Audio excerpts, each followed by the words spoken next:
What's going on, guys? Apathettic here with all your tips, recommendations, and everything in between. And today I am bringing you guys a 1v3 breakdown, kind of pulled from my Trials highlights video I did a couple days back. And basically what I'm doing is going through some of those key clips and really breaking down my decision making and what I was thinking and what I was focused on during those engagements. So hopefully going through this with me and seeing how I make decisions and what I use to guide my decision making will allow you to make better decisions for yourself, not just when playing trials, but in these 1v3 scenarios. And let me say before we get started, the goal is never to get into a 1v3 scenario. It's kind of like just preparing yourself in case these things happen.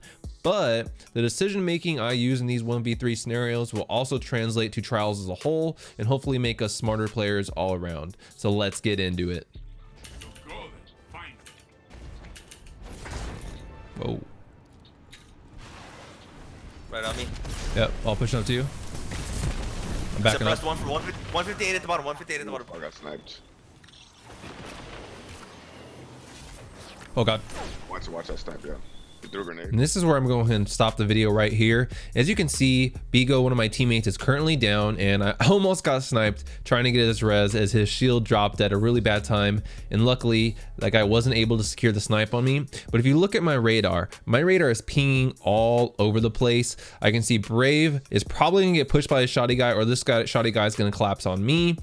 And Brave is also probably being pushed by someone else as well. So basically, Brave's getting collapsed on, and I'm in a spot where I could be potentially getting collapsed on because this guy in front of me is right here and he's looking right at me. He's got his shoddy out, and the other guy at Casket who tried to snipe me earlier is also probably trying to collapse on me based on my radar. So at this point I have a decision to make. I can push out in the open, which I decide ultimately I'm not going to do because from Casket the guy has a perfect angle on me. Instead, what you're going to see me do is I'm going to flip around and push at the guy that tried to snipe me because I know he's trying to collapse on me. I also know he has a sniper, so he's not going to have much defense against my shoddy. So I'm going to push right at him and try to secure the kill. He threw a grenade. Pushing on me. One on my ghost. So as you guys can see, I was able to secure that kill. Now looking at towards the bottom left corner of my screen, you can see I've got a lot going for me. I've triggered my knockout, so my melee is going to lunge further and do some serious damage. And then I have frontal assault triggered, which is basically kill clip for your weapon. So I am well positioned to get this 1v3 taken care of. That's also why in that clip I went for the melee on that guy, because I knew I had the opportunity to trigger frontal assault, which is going to give me even more tools and a better chance of surviving this 1v3. Now we got the orb secured on Casket, and I have a couple of options. I can put up my Titan shield, but you're going to see I opt not to do that. Why? The reason is I feel like that's almost a passive play. I feel the Titan animation for putting up the shield takes way too long, and that time, even though it's just seconds, is giving the enemy team time to figure out how they're going to attack me. So for me, I immediately go onto the aggressive play and try to basically force them into coming to the res and playing towards me and playing right into my hand, because I know based on all the buffs I have going right now, if I'm gonna win a 1v3, it's gonna be right now. I can't wait until all these buffs fall off. So what you're gonna see is I'm gonna push out, take a couple of shots, but as I'm taking these shots, there's a timer in my head as I'm ADSing that I can only take a couple shots on this guy, try to secure the kill, but not overcommit and get back to that res. Because basically what I'm trying to do is do some damage to one of them and then push back to the res, because I know if I were them, one of us will be trying to push to secure that res to give us a better chance to win the 2v3, which 2v3 right now, and make it a 1v3. So I'm essentially playing off the res, trying to do some damage, but again, you got to have that timer going in your head of when you need to get back to that res to help secure the kill and basically bait people into you, because now you know exactly where they're going to be. They're going to be going right at that orb, and we just need to sit there and be patient. I have to put a shotty on. Keep pushing. All I want is to get decent shot before reset. And a man cave the game in. Damn, bruh. Two big takeaways from this clip here, guys, and that the first thing is you got to play fast and play aggressive. Don't wait for something to develop in front of you. Pay attention to where your teammates orbs are and your enemy orbs are, and try to play off them, whether that's baiting them in to either your teammates res or your other res or their own res. And then lastly, don't play to lose. I could have easily popped the Titan shield here, but instead I decided to opt for the more aggressive play. Put the pressure on the opposing team. Don't give them time to figure out how they want to react. He's one shot there, Nomad. Shit, my bad. I choked. No shot ammo. Last game there, Trip. Where's that orb? Right above you. All right, guys, and this for this last clip, this is more of a 2v3, but the reason I put this one in is that I'm in a really bad spot. I've got two people on top of me on what I like to call catwalk. I don't know what the official call out is, but I'm stuck underneath them. So I kind of have the low ground. They have more advantageous positioning on me. Also, if you look, I have one shot in my shotgun. So it's even harder to kind of make a play because I don't have weapons or enough ammo that can kill very quickly and allow me to react to the second player. But as you can see from Brave's call outs, I can see I have an orb over there in the distance, kind of at the end of this hallway. So for me, I'm gonna be trying to really bait them into coming down to me. I know I can't push up to them because it's gonna be way too predictable. So I'm gonna try to bait them down to me, and we're gonna see how that plays out. No, left of you, right there in front of you. Shotty ammo above you on Nomad's body, by the way. Yeah. Wow. Going for res.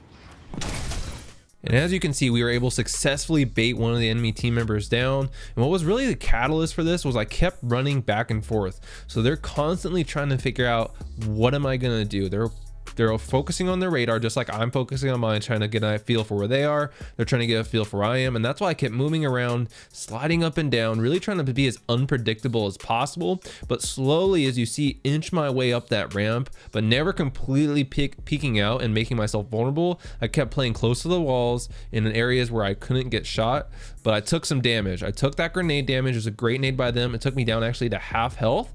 And what this ultimately did was cause them to point at the fact that I was weak. And so they tried to push, one of them pushed down at me. And looks like the other one, judging from my radar, tried to push towards middle. And when they did that, I was already pushing and closing the gap right on him, because now he's come down to my level. And now I have the advantage because I know he can only come one way, the way that Warlock was coming. He came right down the ramp, and that was an easy shotgun kill. And now what we're going to do is we're going to push up, because I can tell that other guy was way out of position, because you're going to see he's not even on my radar at one point. And now I can get Brave's res, and now we can easily 2v1 this next guy. Nice. Good I had stuff, no man. special. Incoming. 2v1. I shot on him. He's just jumping.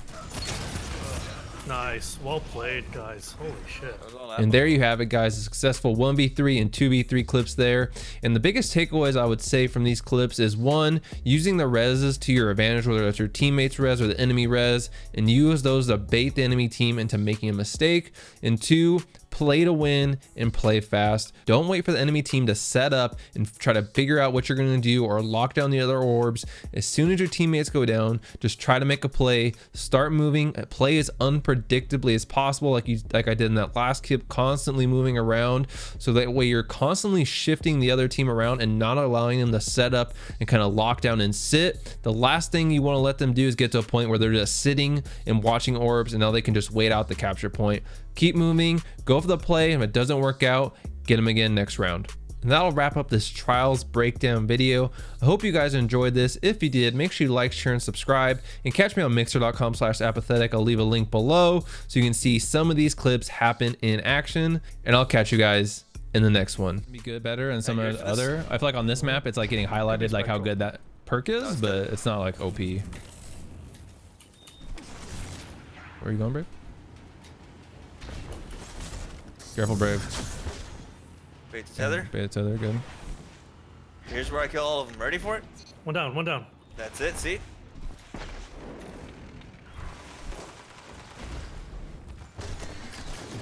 Dude, that Bastion is so strong. He's at the left side. Good stuff, good stuff. Last one's there. See, didn't I say I was gonna bait the tether and Let's go, baby. Kill all of them? I mean, you didn't say that last part, but that's cool. Thank fuck for that. Holy shit. Let's go, Nomad. We did it, dude. Oh my god. For one more or not? Yeah, hell yeah, I'm down for one more. All right.